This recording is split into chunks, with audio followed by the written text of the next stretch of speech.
Baik, Assalamualaikum warahmatullahi wabarakatuh. Waalaikumsalam warahmatullahi wabarakatuh. Ya, apa kabar Bapak Ibu semuanya? Alhamdulillah sehat luar biasa. Allahu Ah, Akbar. Alhamdulillah. Semangat ya, masih semangat? Masih semangat. Iya. Ya, pada saat sesi sekarang ini saya akan menyampaikan materi tentang pengajaran yang sesuai dengan capaian dan tingkat kemampuan. Ya, baik, akan saya share materinya.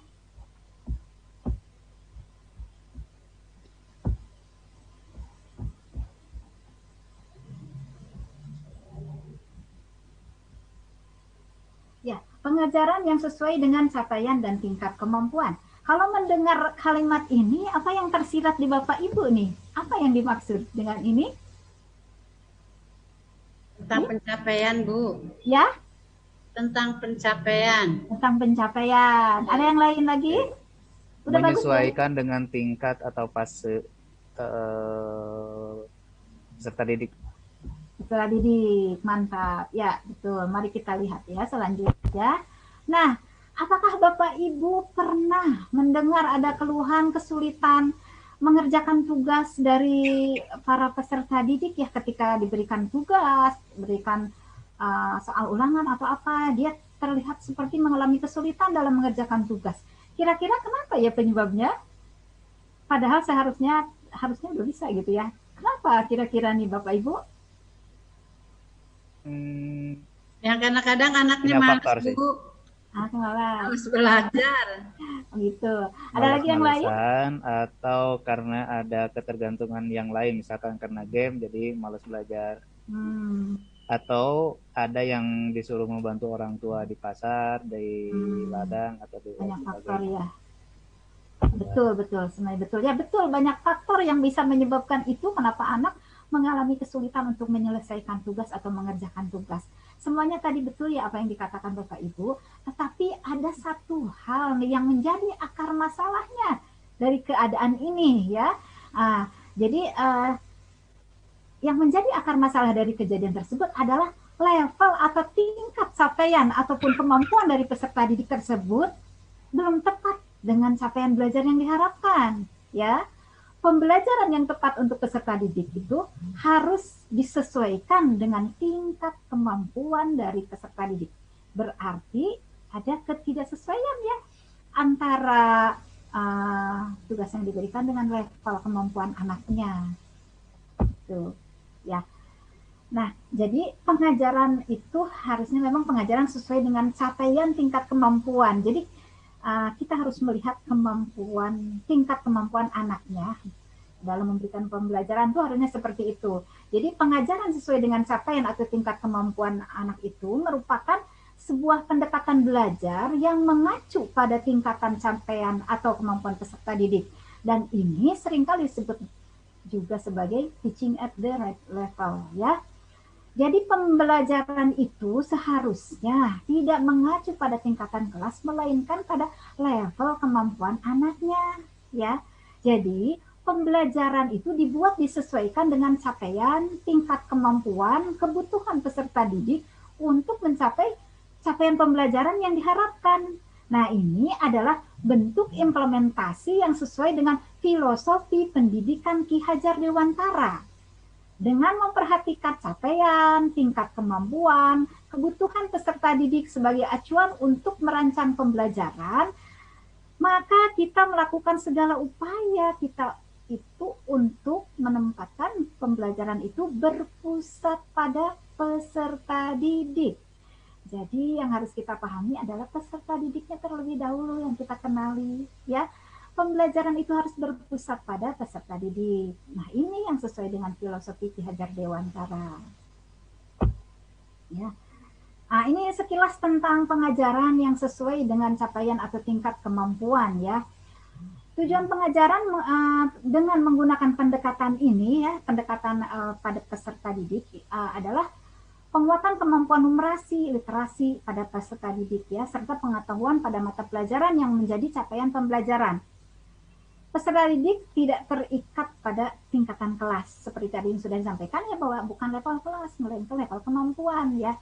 Jadi dikelompokkan berdasarkan fase perkembangan atau sesuai dengan tingkat kemampuan peserta didik ya. Jadi di setiap fase atau tingkatan itu capaian pembelajarannya itu harus bisa tercapai ya. Proses pembelajaran peserta didik itu harus disusun mengacu pada capaian pembelajaran tersebut, tadi mengacu pada kemampuan peserta didik ya. Jadi disesuaikan dengan karakteristik, potensi dan kebutuhan peserta didiknya ya.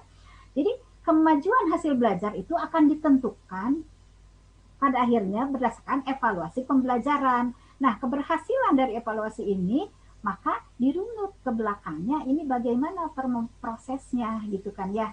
Gitu. Jadi peserta didik yang belum mencapai capaian pembelajaran di fasenya itu akan mendapatkan pendampingan oleh pendidik untuk bisa mencapai capaian pembelajarannya. Jadi, kalau misalnya level kemampuannya sebenarnya sudah sesuai dengan pembelajaran yang diberikan, tetapi tetap anak belum bisa mencapai capaiannya, maka harus diberikan pendampingan. Iya. Nah, sebelum ke sini nih, kira-kira apa yang harus kita lakukan untuk supaya kita bisa menerapkan penyusunan proses pembelajaran yang mengacu pada peserta didik? Apa hal pertama yang harus kita lakukan? Adalah, ayo Bapak Ibu. Pembuatan asesmen. Iya, yang pertama kita membuat asesmen dulu ya. Apa itu asesmen?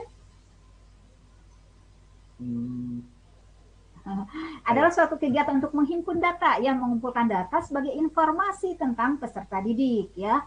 Nah, makanya di tahap pertama kita harus melakukan asesmen ini, dan ini biasa disebut dengan asesmen diagnostik. Yang perlu dikenali dari peserta didik adalah potensi, karakteristik, kebutuhan, tahap perkembangan ya.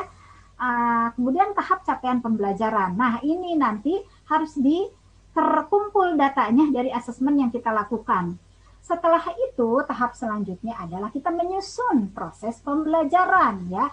Nah, proses pembelajaran yang kita buat harus mengacu pada hasil asesmen tadi dengan data asesmen itu ya. Nah, dengan penyusunan pembelajaran yang sesuai dengan capaian atau tingkat kemampuan peserta didik ini, maka kita menempatkan peserta didik sebagai pusat utama pembelajarannya, Bapak Ibu. Jadi, sesuai dengan filosofi Ki Hajar Dewantara. Nah, lalu pada saat pembelajaran bagaimana setelah kita melakukan asesmen, menyusun program pembelajaran ya. Nah, pada saat proses pembelajaran ini pun juga tetap diberikan asesmen, yaitu untuk melihat proses pemahaman peserta didik, kebutuhannya, kemajuannya selama pembelajaran bagaimana. Nah, asesmen semacam ini biasanya disebut sebagai asesmen formatif. Ya, jadi selama proses belajar tetap di asesmen ya.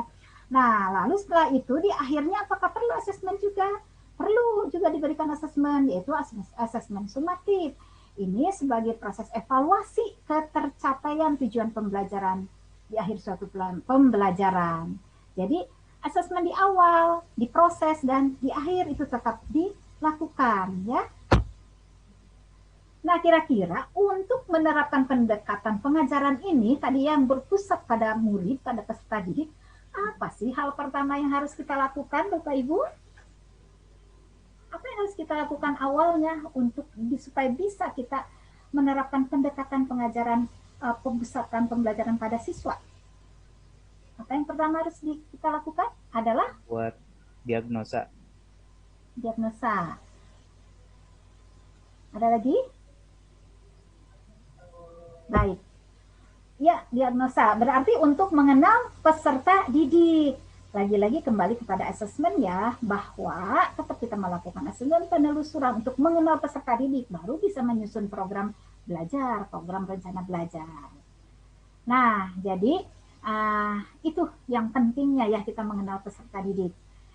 Sebelum kita bisa membuat pembelajaran yang berpusat pada peserta didik, kita harus mengenali peserta didik kita terlebih dahulu. Kita bisa mengenali potensi, karakteristik, kebutuhan, keunikan siswa. Ini pada bagian asesmen ya, dengan berbagai cara. Ya. Nah, salah satunya bisa dengan cara di bawah ini. Bapak Ibu, silakan diklik. Ya, sudah selesai. Nah, setelah tadi mengisi kuesioner, mari kita berefleksi sejenak. Tadi Bapak Ibu sudah mengisi ya. Nah, sekarang pertanyaannya, apakah Bapak Ibu seorang yang visual, auditori, atau kinestetik? Tadi ada pertanyaan gaya belajar ya. Nah, kemudian, apakah Bapak Ibu pernah menemukan peserta didik dengan gaya belajar yang sama dengan Bapak Ibu? Misalnya saya auditori, murid saya juga sama auditori gitu kan ya.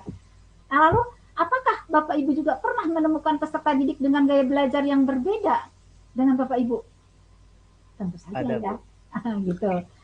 Dan apakah semua peserta didik mempunyai gaya belajar yang sama? Bapak Ibu? Tidak. Tidak. Mengapa? Karena setiap anak memiliki kemampuan dan Yang berbeda-beda. Iya. Betul. Baik ya. Nah, apakah semua peserta didik mempunyai karakteristik yang sama? Juga tentu tidak ya. Tidak. Ya. Nah, baik itulah materi hari ini tentang pengajaran yang sesuai dengan capaian dan tingkat kemampuan. Sampai di sini ada yang mau didiskusikan, Bapak Ibu?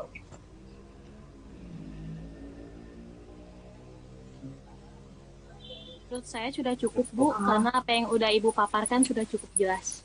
Baik, terima kasih kalau begitu ya. Berarti sudah cukup. Kalau begitu, berarti untuk sesi ini, untuk materi ini sudah cukup selesai. Terima kasih atas perhatiannya. Semoga ini bermanfaat ya. Wabillahi taufiq wal hidayah. Wassalamualaikum warahmatullahi wabarakatuh. Waalaikumsalam warahmatullahi wabarakatuh. Mantap, mantap.